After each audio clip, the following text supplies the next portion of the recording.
porque esse é um isso é ponto importante. também de uma armadilha. Eu queria que você comentasse aí, que você tem bastante exemplo disso. Então vamos lá.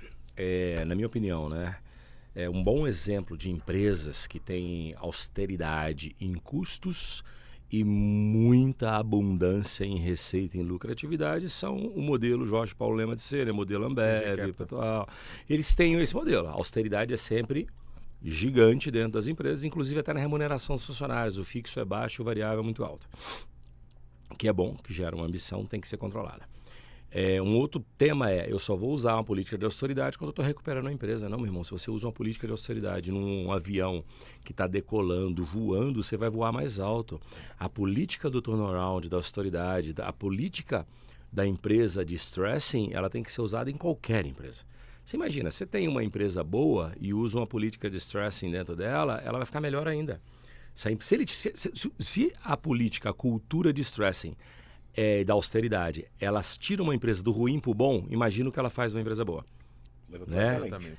Aí, o que diferencia de uma para outra é o peso na mão na hora do corte.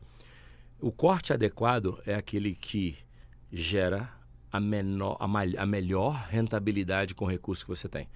A partir do momento que você corta alguma coisa e ele começa a afetar a sua qualidade de venda, ele começa a afetar a sua qualidade de serviço, ele começa a afetar o seu volume de venda, ele é um corte ruim. Você tem que cortar no limiar. Exemplo, eu tenho uma força de venda, eu vou cortar metade das pessoas. Mas aí eu vou vender a metade. Talvez vender a metade não cubra o seu break-even, o seu gasto, o seu SG&A fixos e variáveis. Então, cortar pela metade é o pior corte que você pode fazer. Lázaro, vou ter que cortar meu call center, meu pós-venda. De repente você vai cortar o negócio com tanta profundidade que você não vai poder dar uma atenção ao seu cliente, você não vai poder fazer um atendimento de qualidade. Então você vai matar a sua empresa.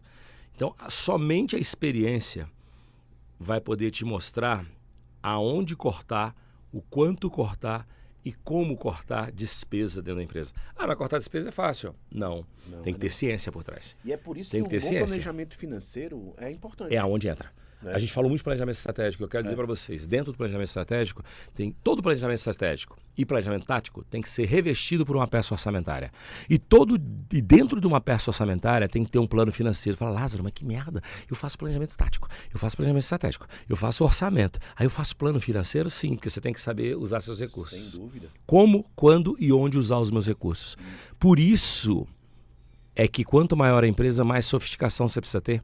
Porque um funcionário que trabalha numa empresa de 10 milhões, de 20 milhões por ano, 30 milhões por ano, ele não sabe fazer isso.